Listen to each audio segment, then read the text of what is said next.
Olá, meu nome é Antenor Júnior, sou advogado e fiz este canal com a intenção de abordar assuntos jurídicos variados e importantes para o dia a dia das pessoas de uma forma simples, clara, prática e objetivando uma linguagem sem juridiquês, contribuir com outros colegas ou mesmo com aquelas pessoas que não são do ramo do direito.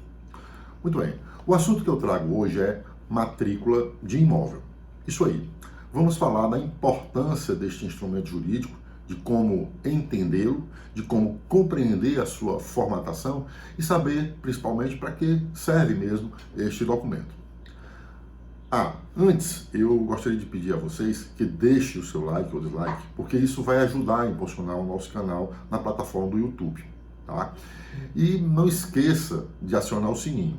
Caso seja a sua primeira vez por aqui, eu peço a você que se inscreva no canal e também acione o sininho. Isto vai fazer com que você receba notificações do futuro, sempre que a gente trouxer novos vídeos aqui no canal, ok? Muito bem. A matrícula do imóvel, vamos lá.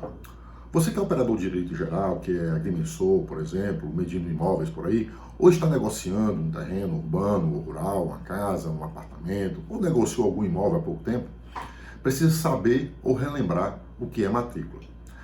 A matrícula, meus amigos, de um imóvel, em rápidas palavras, é um ato cartorial que individualiza o imóvel, devendo identificar, ou pelo menos é o que se espera neste documento, com precisão a localização dele, trazer claramente a descrição dos limites, suas características e o que a gente chama de confrontações com outros imóveis.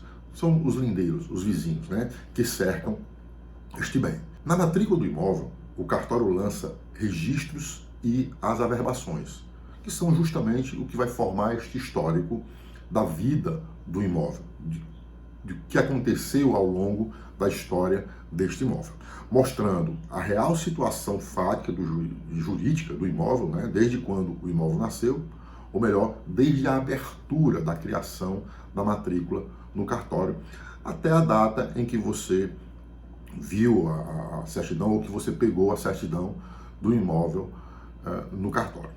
Bom, e aqui vem a nossa primeira grande dica, tá? A certidão, ela possui prazo de validade, você sabia? São apenas 30 dias.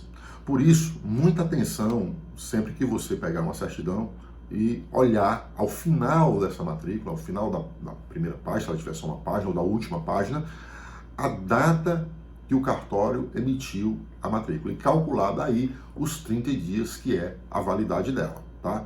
Preste atenção a este detalhe, a validade da matrícula, principalmente se você estiver negociando imóvel ou se vai precisar dar entrada em algum órgão público ou levar ao banco, por exemplo, para fazer algum negócio, porque se ele tiver mais de 30 dias, normalmente esses órgãos públicos ou o banco não vai aceitar esta matrícula, você vai ter que pedir uma matrícula atualizada, tá bom? Bom, vamos às partes da matrícula. Ela se divide basicamente em duas partes principais, a saber. Primeiro, normalmente você tem uma parte maior em cima da matrícula, logo no começo, que traz a descrição do imóvel, o título anterior aquisitivo e o nome do proprietário. E aí eu faço uma observação. Esse proprietário que vai estar ali na primeira parte da matrícula, que sempre vai constar como sendo o primeiro proprietário daquele imóvel, tá? Não é necessariamente o atual proprietário do imóvel. Pode ter sido negociado, e normalmente os imóveis são negociados várias vezes. Portanto, aquele ali é apenas o proprietário no momento da abertura da matrícula. Não necessariamente é o atual proprietário. Pode até ser, caso o proprietário que abriu a matrícula, que se gerou a primeira matrícula, nunca tenha negociado o imóvel, tá bom? Mas muita atenção, porque normalmente não é assim que acontece na prática. Já a segunda parte traz os atos notariais. Estes atos são numerados em ordem sequencial e cronológica, tá? Os atos, sejam registros ou averbações, tá? Eles são sequenciados e precedem, conforme o caso, registro ou averbação, da letra R, tá? Seguido de um número, como eu já disse, sequencial, sempre crescente e na ordem cronológica, E quando se tratar de averbação, eles são marcados pelas letras AV e também seguidas de um número igualmente em sequência crescente. Vou dar um exemplo.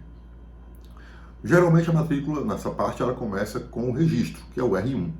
Então eu vou ter R1, AV2, por exemplo, AV3, R4, AV5, AV6, R7, R8, AV9, R10 e por aí em diante, tá? E assim sucessivamente. Ou seja, sempre você vai ter uma sequência de números e esses atos são concatenados no tempo, tá? Uma dúvida comum é distinguir justamente o que é registro e o que é averbação.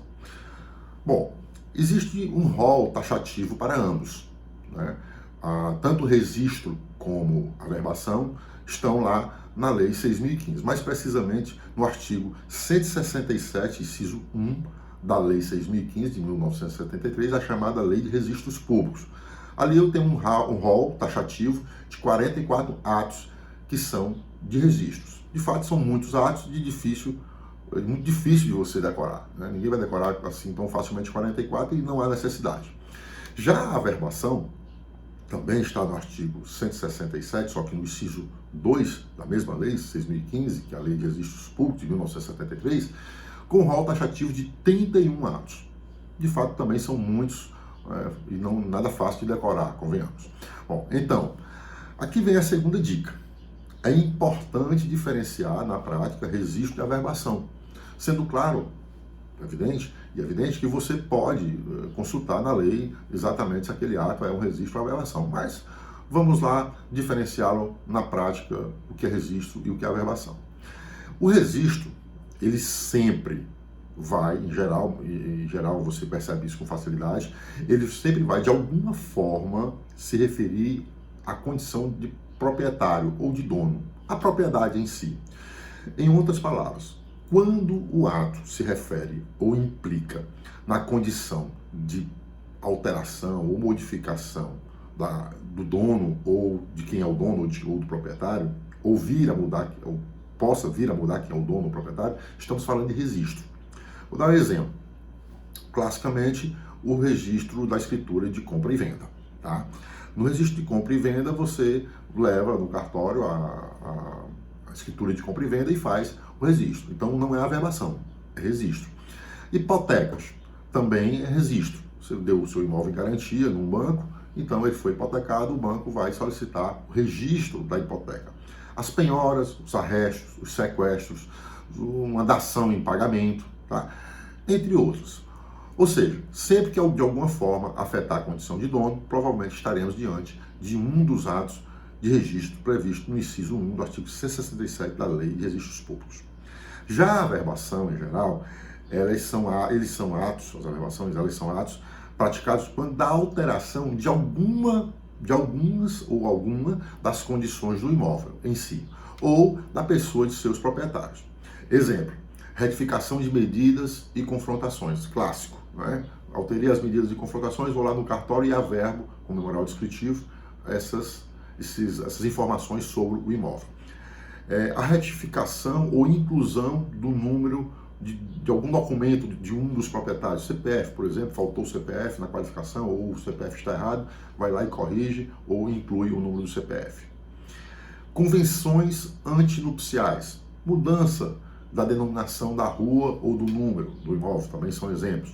O contrato de locação, para fins do exercício do direito de preferência do locatário por ocasião de eventual compra e venda do imóvel, né? Você alugou um imóvel, tem interesse em comprar, então você vai lá e averba o contrato de locação, e isso garante a você que, se o proprietário quiser vender, você, né, apesar que a lei prevê, normalmente o contrato também prevê, mas você está lá garantido na própria matrícula do imóvel com essa averbação. Então, estes casos, todos que eu acabei de citar como exemplo, muito provavelmente estão lá no rol do inciso 2 do artigo 167 da Lei 6.015.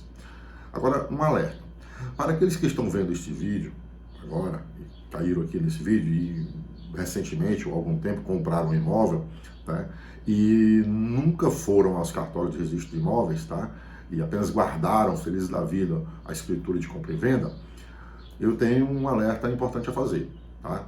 Quem não registra não é dono. Veja lá o artigo 1227 do Código Civil Brasileiro. Se você não levou a escritura de compra e venda para registrar no cartório de registro de imóveis da sua cidade ou na zona da jurisdição onde está localizado seu imóvel, algumas cidades são grandes metrópoles, Fortaleza, São Paulo, por exemplo, então tem mais de um cartório por zona. Cidade pequena não, sempre um cartório só registra qualquer imóvel em qualquer lugar, né? Porque a cidade é pequena. Então, se você não foi ao cartório registrar a escritura de compra e venda, sinto muito. Você não pode se dizer ainda proprietário para os fins de direito, tá? Para evitar problemas, dor de cabeça, e são muitos os problemas que você pode ter por conta disso, eu aconselho que corra, resista à escritura de compra e venda o quanto antes. Eu sei que não é barato, são atos notariais um pouco mais elevados em seu valor, mas talvez o prejuízo que você possa ter disso seja muito maior, ok? Bom, como eu já disse antes, os atos de registro e elevação têm uma ordem sequencial, cronológica. Isto implica dizer que os atos mais antigos estão sempre no começo da matrícula. E os atos mais novos, por último, nas últimas páginas ou no final da matrícula, se for uma folha só, por exemplo. E aqui vem a terceira dica importante. Leia a matrícula de trás para frente. É isso aí. Lendo a matrícula de trás para frente, tá? O que é que vai acontecer? Você vai ver logo os últimos atos notariais praticados, a verbação ou registro. Estes sempre serão os mais recentes acontecimentos, vamos dizer assim, na vida do imóvel. Tá? Ou melhor, os atos que estão lá no final da matrícula são lançados para informar mudanças que ocorreram com, por exemplo, hipoteca, como a gente deu exemplo lá no caso, né, do registro da hipoteca, né, alteração de proprietário. Por isso, se você quer saber logo quem é o proprietário, pega a matrícula, principalmente aquelas com várias páginas, vai até o final, tá certo? E você vai ver quem é o atual proprietário desse imóvel, tá? Ou se ele teve recentemente, como eu já disse, hipotecas, penhoras, também você vai saber qual é a atual situação. E essa informação, ela é muito importante, principalmente essa de hipoteca e penhora, por exemplo, se você está prestes a tomar a decisão de adquirir ou não um imóvel que você gostou, uma casa, um apartamento ou um terreno para realizar aí seu empreendimento ou a sua casa de morada, tá bom? Bom, em geral era isso que eu tinha para dizer, senão o vídeo fica muito longo, tá? Agradeço a você que esteve comigo até aqui, e se este assunto foi importante, se você gostou do assunto, compartilha com seus colegas, amigos e familiares, tá? Me ajude a ajudar mais pessoas a tirar dúvida a respeito de assuntos jurídicos importantes do dia a dia. Isto posto, até o próximo vídeo.